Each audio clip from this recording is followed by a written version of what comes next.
Oi, turma, tudo bem com vocês? Nessa última aula teórica de farmacofisiologia, nós vamos falar sobre reprodução.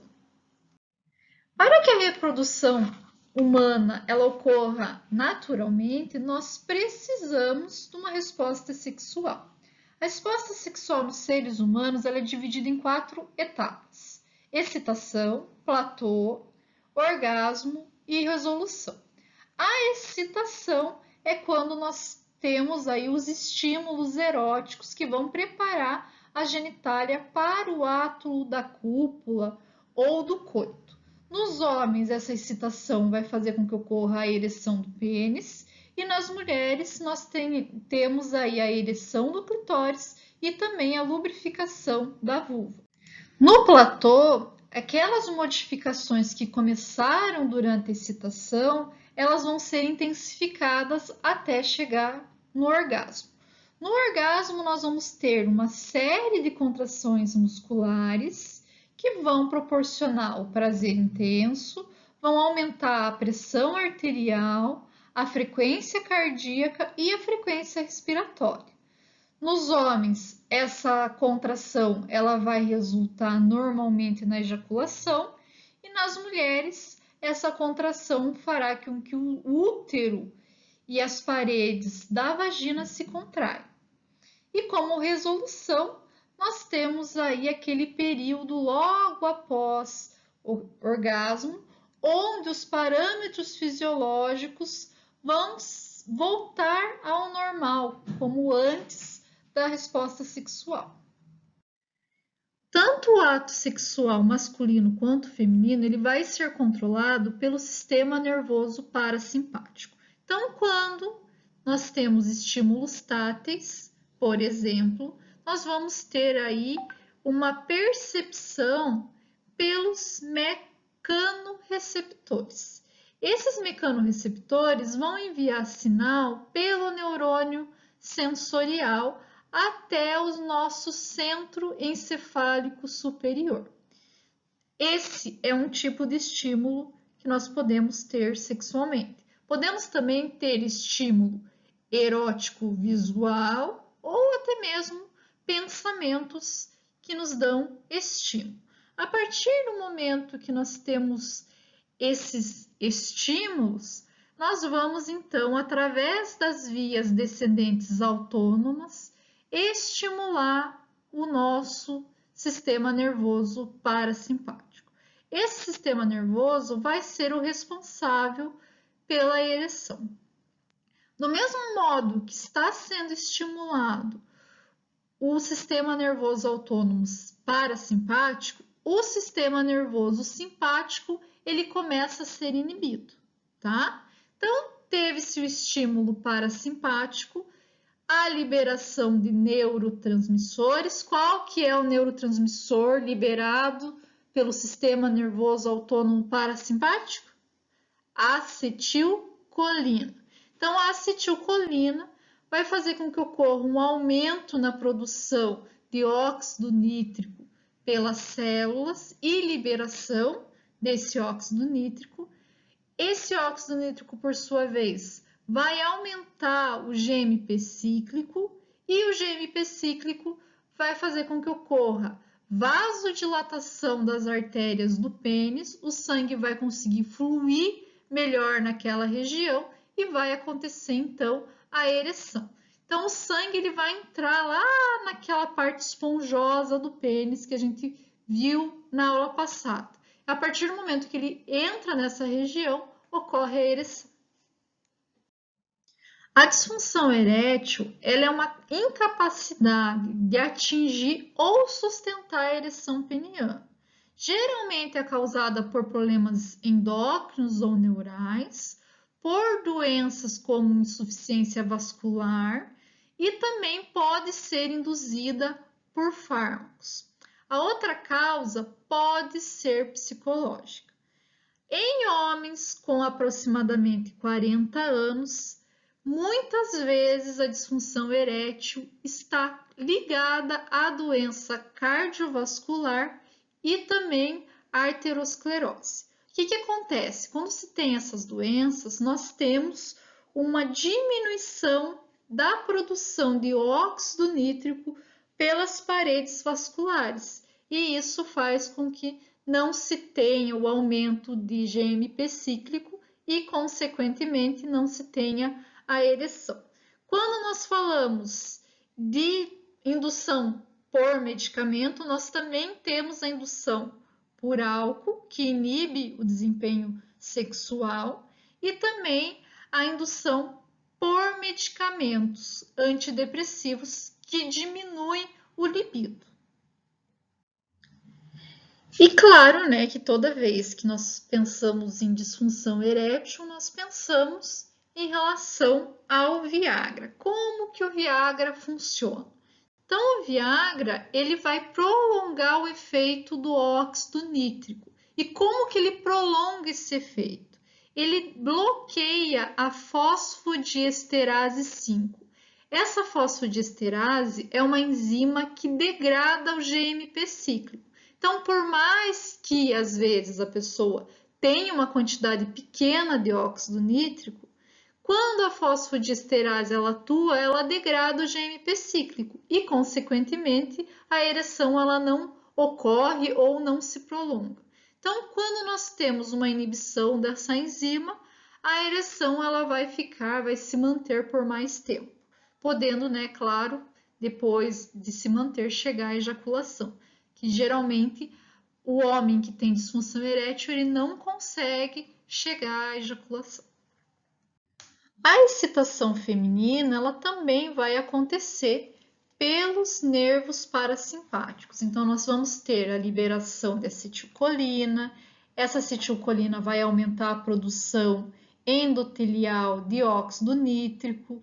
Esse óxido nítrico vai aumentar o GMP cíclico e, consequentemente, nós vamos ter a vasodilatação do tecido erétil. E aonde fica o tecido erétil feminino? Então, nós vamos ter aí a localização em volta da abertura da vagina, que é conhecido como introito, até o clitóris. Então, nós temos uma extensão desse tecido em toda essa região, tá? Então, ele vai se estender e vai ser bem parecido com o tecido erétil do pênis.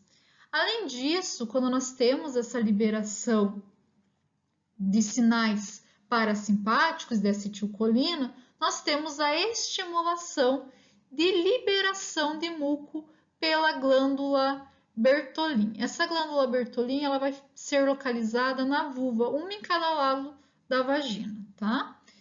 Outro detalhe interessante que mesmo o nosso sistema masculino e feminino ser muito parecido, o Viagra ele não funciona tão bem quando a gente fala de mulheres, tá? Então, não se tem ainda nenhum medicamento que possa excitar mais facilmente a mulher, mas nós sabemos também que dependendo do ciclo menstrual, nós temos uma maior e melhor excitação.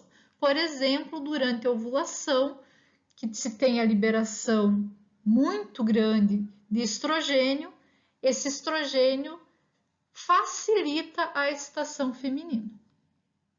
A fertilização do óvulo, ele não depende do orgasmo feminino, mas o orgasmo ele pode auxiliar muito na fertilização. Primeiro, os músculos perineais das mulheres, eles vão, durante o orgasmo, se contrair ritmicamente. Essa contração aumenta a motilidade uterina e também a motilidade das trompas de Falópis. E isso ajuda o espermatozoide a percorrer o útero e se encontrar com o óvulo. Também, por causa do orgasmo, nós vamos ter uma dilatação do canal cervical por aproximadamente 30 minutos, que também facilita o transporte do espermatozoide. E por último, com o orgasmo, nós temos a liberação de ocitocina pela hipófise, pela adenopófise, né?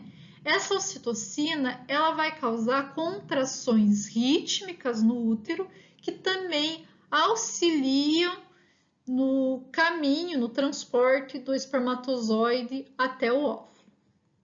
Uma característica interessante é a durabilidade ou viabilidade do óvulo e do espermatozoide. Então, quando o óvulo é liberado lá do nosso ovário, que não é óvulo, né, pessoal? É ovócito primário, ele só vai passar a ser óvulo mais tarde. Então, quando ele foi liberado do ovário, ovócito primário. Então, ele vai se permanecer viável por aproximadamente 24 horas após a liberação.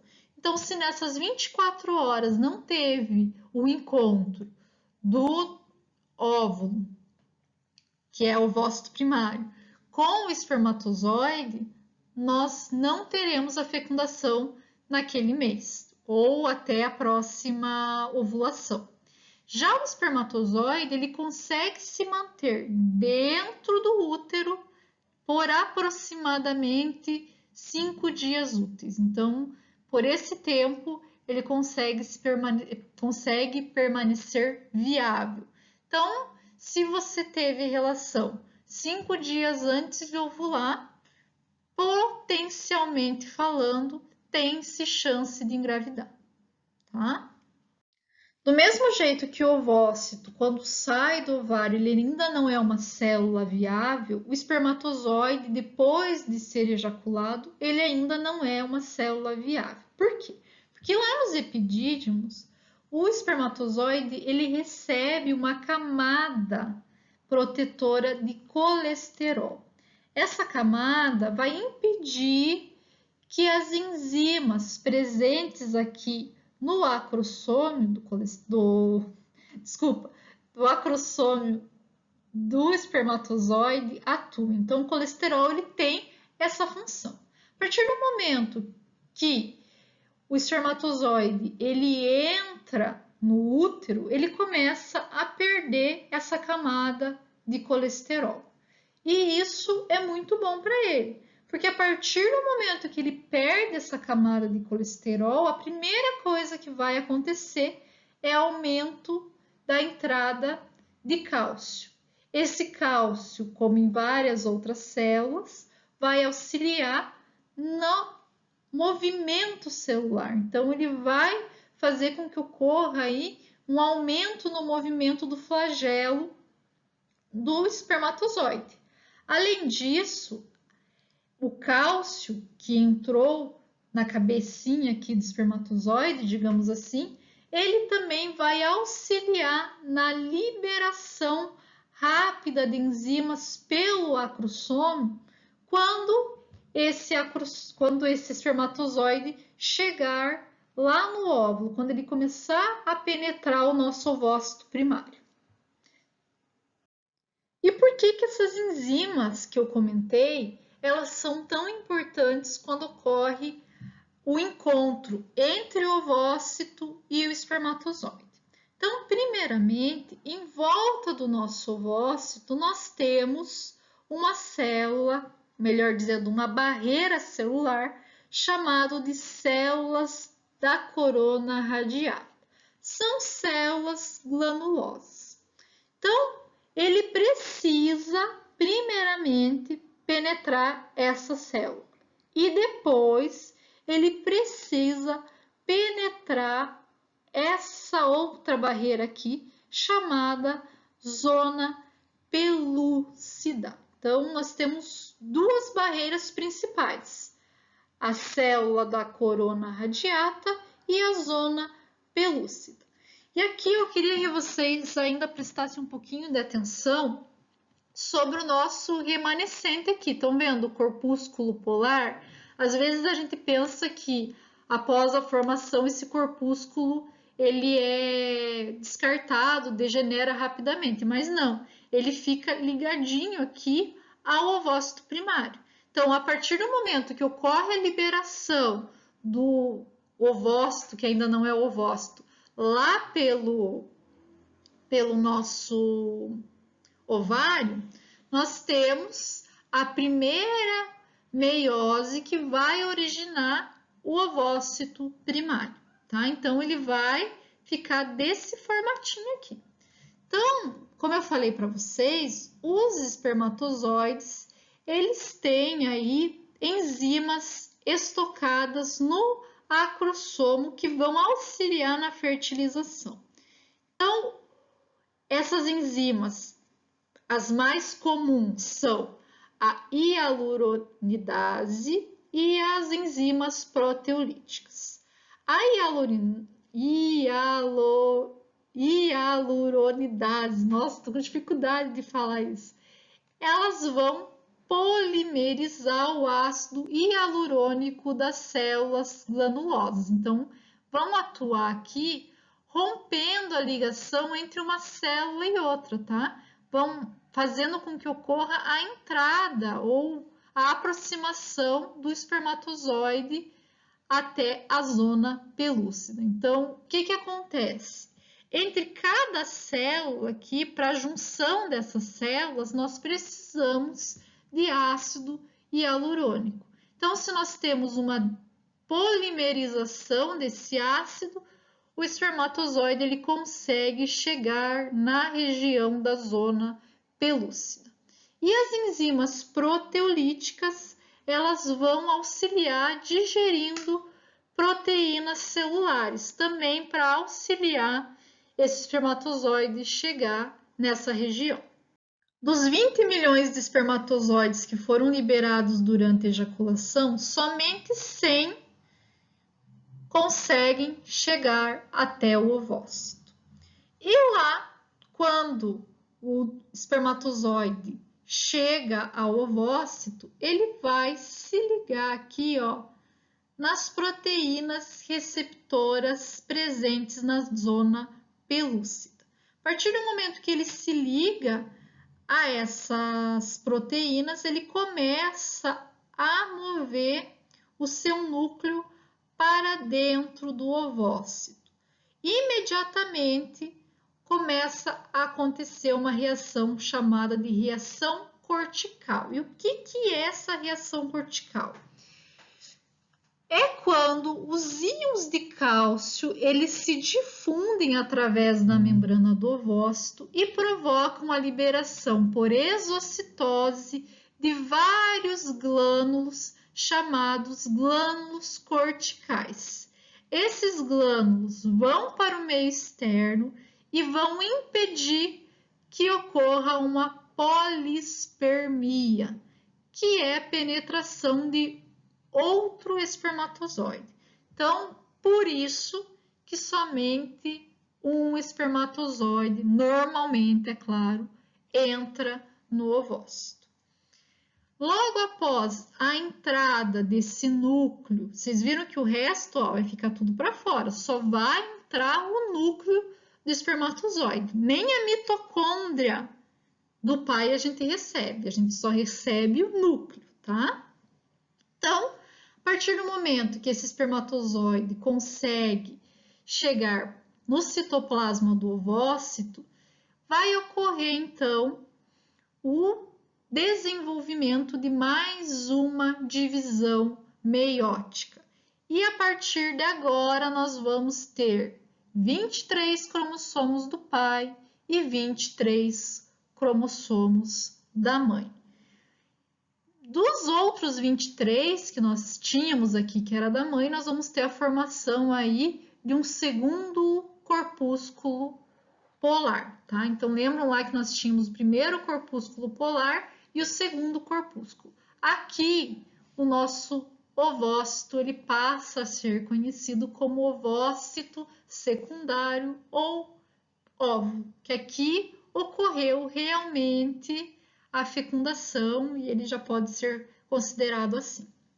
Então, nós vamos ter aí a fusão, né, entre os cromossomos, do pai e os cromossomos da mãe, e nós vamos ter aí a hereditariedade dos dois tipos de genes.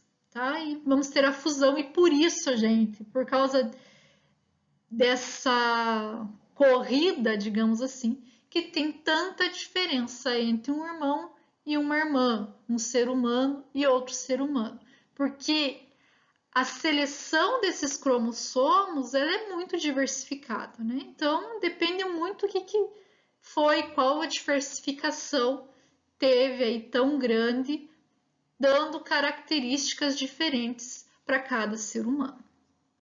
Lembrando que a fertilização ela acontece na trompa de falópio e esse zigoto formado após a fertilização é enviado até o útero pelo movimento ciliar das trompas de falópio.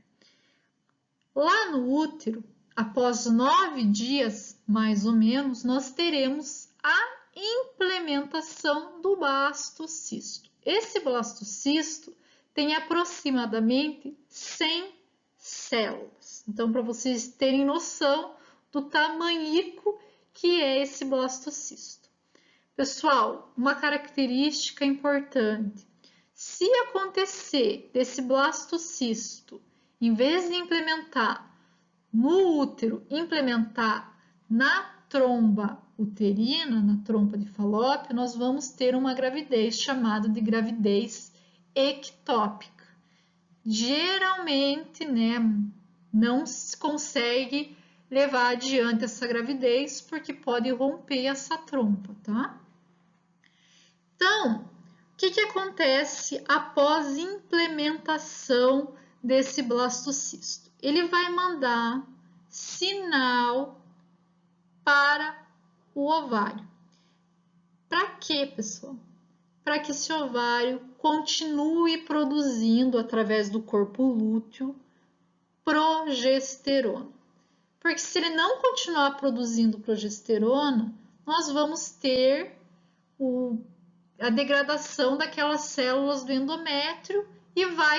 Além disso, a progesterona ela vai promover um relaxamento uterino, que é ideal e é essencial, porque se tiver contração, pode ocorrer um aborto espontâneo, por exemplo, e aumenta a quantidade de nutrientes nesse endométrio.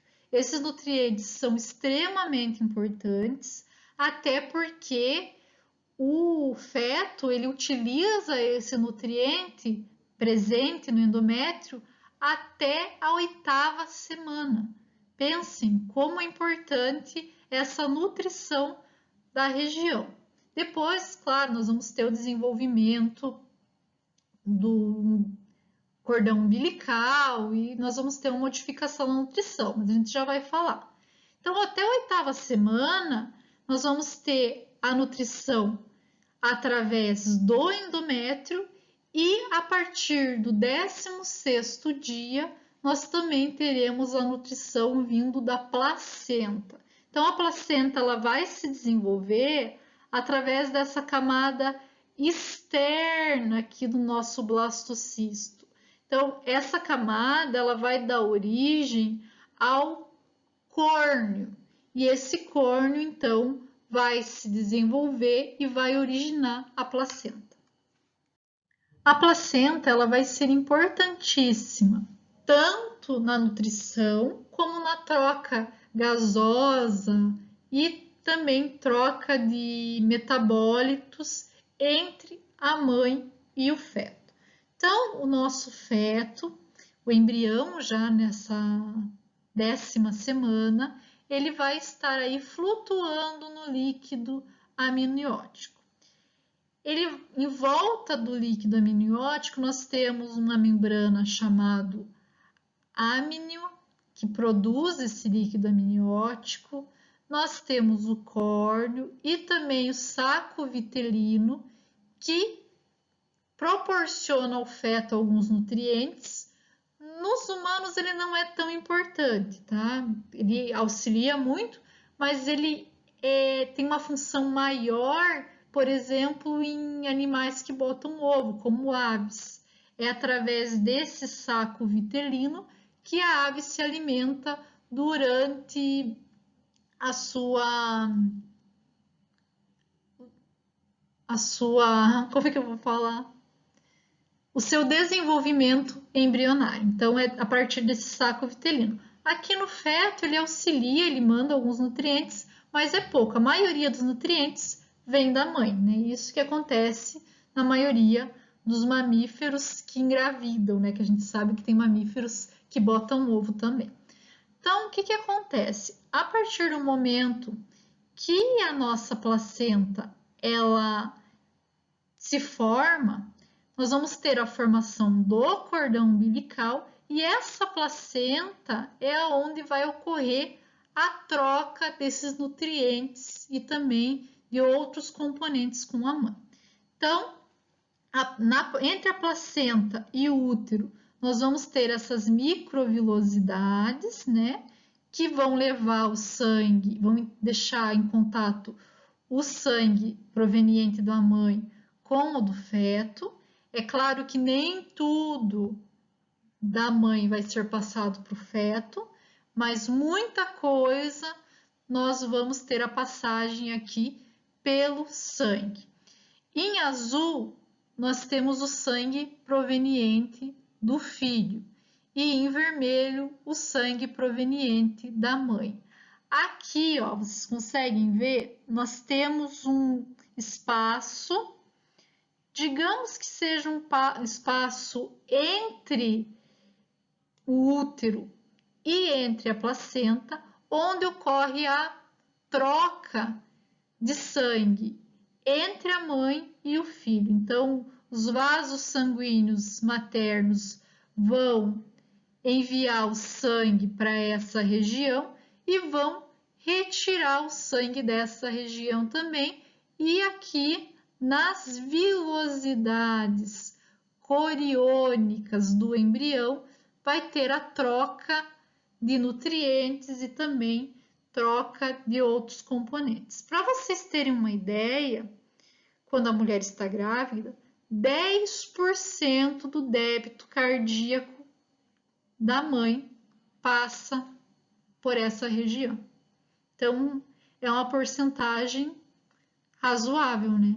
Faz com que ocorra um aumento no fluxo sanguíneo, aumento dos batimentos cardíacos da mãe, aumento da respiração da mãe, porque precisa levar oxigênio até o feto.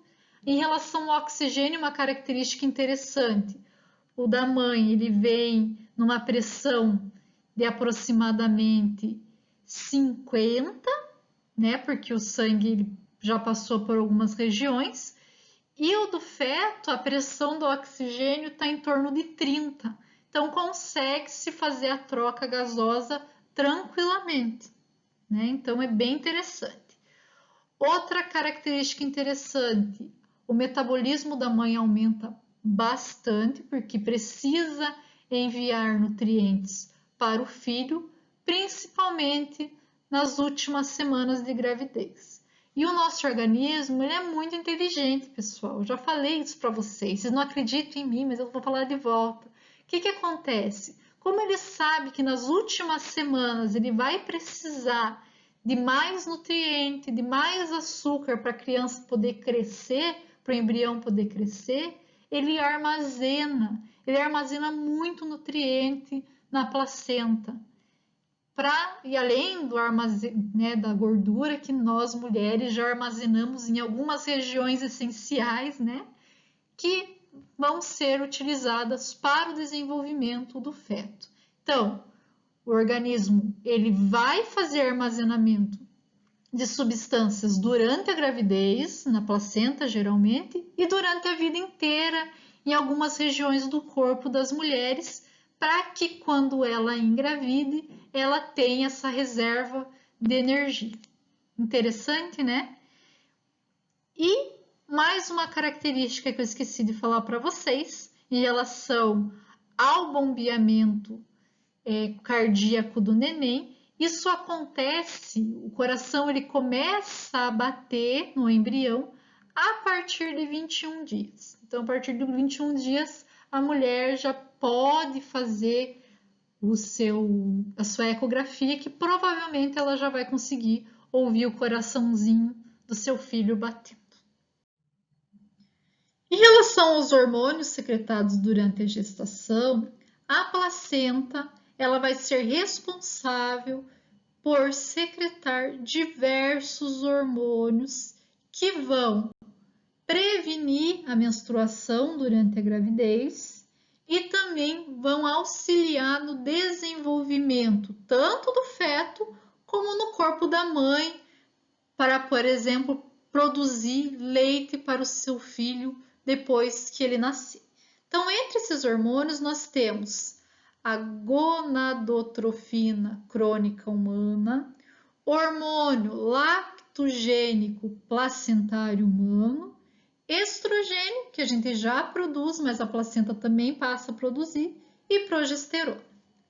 A gonadotrofina crônica humana, ou HCG, ela vai ser produzida principalmente até o terceiro mês de gravidez. Então, até o terceiro mês, nós vamos ter um grande pico na produção dela. Ela vai ser produzida tanto pela placenta quanto pelas vilosidades coriônicas lá que eu mostrei para vocês, que teoricamente tem a ver mais com o feto, mas faz parte da placenta. E ela vai fazer com que o corpo lúteo permaneça ativo no início da gestação. Por quê? Para que esse corpo lúteo produza progesterona. Então, ela vai se ligar aos mesmos receptores que o hormônio luteinizante, vai estimular o corpo lúteo a continuar produzindo progesterona para que esse endométrio ele continue intacto, para que ele não faça a contração e nem que esse endométrio seja liberado, né, que ocorre aí a menstruação. Então, até a 7ª semana, o HCG vai auxiliar, né, vai atuar no corpo lúteo para fazer com que ele continue produzindo progesterona para que não ocorra a contração do útero. E também para que ocorra um aumento na espessura das células do endométrio, para que ocorra uma melhor nutrição para aquela região, para que ocorra tudo que a progesterona faz, que eu já falei para vocês. Outro detalhe, esse hormônio ele vai estimular a produção de testosterona no feto masculino. Então, vão lá na aula passada que eu expliquei o que ele faz. Lá, o que essa testosterona faz, se vocês não lembram. E claro que quando eu falei para vocês HCG, vocês já pensaram, né? É o hormônio do teste de gravidez. Isso mesmo. Quando se faz o teste de gravidez, é esse hormônio que se verifica a concentração dele. O próximo hormônio é o hormônio lactogênico placentário humano, também conhecido como HPL, e também conhecido como somatomotrofina crônica humana. Este hormônio é responsável pelo desenvolvimento das mamas e também pela produção de leite. Além disso, ele vai alterar o metabolismo de glicose e de ácido graxo das mães para que essa glicose e esse ácido graxo sejam utilizados para a nutrição do feto, para que ele consiga crescer e desenvolver como é desejado. O estrogênio e a progesterona vão ser hormônios produzidos durante toda a gestação. Primeiro, eles vão ser produzidos pelo corpo lúteo, influenciados pelo HCG, e depois vão ser produzidos pela placenta. E nós vamos ter como principal função a retroalimentação negativa lá na adenipoves, que a gente já falou sobre isso na aula passada. Essa retroalimentação vai impedir que ocorra o desenvolvimento de novos folículos. Então, é extremamente importante. Outra coisa, né, como eu já falei para vocês, a progesterona ela vai ter como função manter o endométrio, para que ele não se descole e não ocorra menstruação, e também ele vai fazer com que ocorra uma supressão das contrações uterinas, para que não ocorra aborto espontâneo, e também para quando a gravidez já está bem avançada, não ocorra descolamento de placenta. Porque se tiver contração, o descolamento de placenta pode levar a uma hemorragia. Vocês viram como a placenta ela é bem irrigada, então isso pode trazer problemas para o feto, porque ele não vai receber nutrientes nem oxigênio adequado, e também, né, para a mãe, porque ela pode perder esses nutrientes muito fácil aí durante os sangramentos. Então, quando a gente ouve falar de descolamento de placenta, às vezes a gente não sabe a gravidade que é. Então, quando vocês ouvirem agora, vocês já sabem que esse descolamento tem que ser cuidado. Outro detalhe, o estrogênio, ele vai atuar também nos ductos e nas mamas, auxiliando no seu desenvolvimento para que tenha uma produção de leite adequado para o neném. A placenta ela produz outros hormônios, tá? Como por exemplo, inibina, pró-renina, só que nós não sabemos ainda a função da maioria desses outros hormônios. Então, tem-se muita pesquisa sendo realizada, mas ainda não chegou-se a nenhuma conclusão do efeito desses hormônios na gravidez. E entre 38 e 40 semanas, nós chegamos ao tão esperado pela grávida, o momento do parto. Então, alguns dias antes do parto, o estrogênio e a relaxina, eles vão começar a modificar o nosso útero para que ocorra o parto. Então, tanto o estrogênio quanto a relaxina, eles vão ser secretados pelo ovário e pela placenta e vão atuar no colo uterino, tornando esse colo mais macio, vão atuar também nos ligamentos que mantêm os ossos pélvicos unidos, vão fazer com que esses ligamentos se afrouxem para que ocorra um parto tranquilo, tá? Para que ocorra sem prejuízo nenhum a dilatação. Nós também vamos ter a liberação de corticotrofina pela placenta, que é um hormônio que auxilia, nós já vamos falar como, no parto. Então, a partir do momento que o feto ele se encaixou, você já deve ter ouvido esse palavreado que a professora utilizou. Então, quando o feto ele chega aí ao local, né, o posicionamento correto, nós começamos a ter alterações no organismo para que ocorra esse parto. Então, quando ele se posiciona, começa a ter um estiramento cervical. Esse estiramento, ele desencadeia a começar a ocorrer as contrações uterinas. Então, quando nós começamos a ter a contração, ainda temos liberação nesse momento de progesterona, tá? Então, progesterona ela está tentando inibir, mas quando começa a ter esse estiramento, a placenta ela para de produzir progesterona e o organismo ele começa a secretar ocitocina pela neurihipófise. Essa ocitocina vai auxiliar mais ainda na contração e também vai fazer com que ocorra liberação de prolactina pelo útero. A prolactina, então, faz com que a contração ela seja mais intensificada e ocorra contrações em menos tempo até a ocorrência do parto. Então, nós temos aí um começo às vezes induzido pela mãe, mas a maioria das vezes induzido pelo neném. Então, vocês já devem ter ouvido falar. Ele escolheu a hora de nascer. E é isso que acontece. Ele se posiciona sozinho, né? E a partir do momento que ele se posiciona, ele faz aí o estiramento cervical que vai desencadear o parto.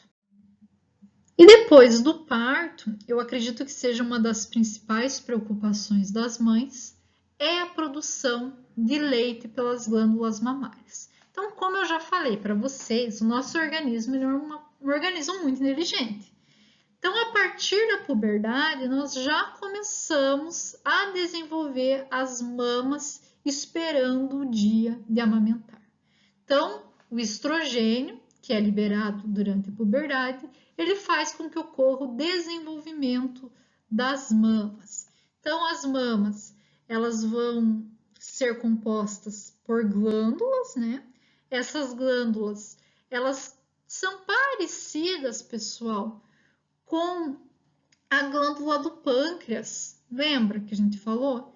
Então, o que acontece? A glândula ela se desenvolve em volta dos ductos lactíferos. Então, nós temos o desenvolvimento e todas elas vão desembocar nesse ducto lactífero e esse ducto, então, vai levar o leite até o mamilo. Em volta do ducto, nós temos células, tecido adiposo, né, que vão auxiliar na nutrição dessas glândulas, e também nós temos o músculo, que vai, vocês já vão ver, auxiliar muito na lactação. Então, nós temos aí uma produção razoável de leite, é claro que depende de cada mama, de cada mãe e também da alimentação. Uma coisa que eu sempre ouvi falar, assim, desde criança, vocês devem ter ouvido também. Chá aumenta a produção de leite, canjica aumenta a produção de leite, cerveja preta aumenta a produção de leite. Pessoal, o que aumenta a produção de leite é uma nutrição adequada, claro, e também uma hidratação. Então, nós precisamos aumentar a ingestão de água e de nutrientes, tá? Não é só alguns alimentos específicos, tá? Então, tem que cuidar muito em relação a isso. Então, depois, durante a gravidez, nós temos a liberação tanto de estrogênio como daquele hormônio lá que eu falei para vocês, chamado HPL, que é o hormônio lactogênico, tá? Então, esses dois hormônios, eles vão ser liberados durante a gravidez. Porém, nós não temos a liberação de grande quantidade de leite, principalmente por causa da nossa grande concentração de estrogênio e progesterona. A partir do momento que ocorre o nascimento do neném, nós temos uma diminuição nesses hormônios, tanto do estrogênio quanto da progesterona, e o leite, então, ele começa a ser liberado pelas glândulas mamárias. A progesterona auxilia muito também, modifica o epitélio e o ducto das nossas mamas. Então, ela auxilia ali, mas ela não deixa, ela inibe a liberação do leite. A partir do momento que nós temos o parto, logo o leite ele começa a ser liberado porque ocorre uma diminuição tanto de estrogênio quanto de progesterona. Nós também vamos ter uma estimulação na produção de leite pelo hormônio chamado prolactina. Esse hormônio ele só vai ser produzido, praticamente dizendo, depois que o feto nascer, durante a amamentação. Nosso organismo ele funciona de uma forma muito interessante em relação à amamentação. Nós mulheres que não temos filhos, produzimos um hormônio chamado hormônio inibidor da prolactina. Durante a gestação, esse hormônio inibidor, da prolactina, ele começa a diminuir e a prolactina em si começa a aumentar. Porém, como eu falei para vocês, a progesterona e o estrogênio, quando estão muito altos no nosso organismo, eles não deixam que a produção de leite ocorra. Então, nos últimos meses da gravidez, até pode ocorrer de ter um leite bem ralinho, assim, saindo das mamas. Mas nós só vamos ter uma grande quantidade de leite depois do parto, porque a progesterona e o estrogênio, eles vão diminuir. Um dos principais estímulos para a produção de leite é a sucção. Então, os mecanorreceptores do mamilo, eles vão perceber que está ocorrendo essa sucção e vão, então, estimular algumas células e vão inibir outras. Então, olha aqui, eles estimulam o hipotálamo em liberar ocitocina e vão inibir as células produtoras de hormônio inibidor de prolactina. Quando eles inibem essa célula, nós temos então uma diminuição do hormônio inibidor de prolactina e, consequentemente, aqui na adenohipófise ocorre então a liberação de prolactina. A ocitocina vai ser liberada pela neurohipófise, tá?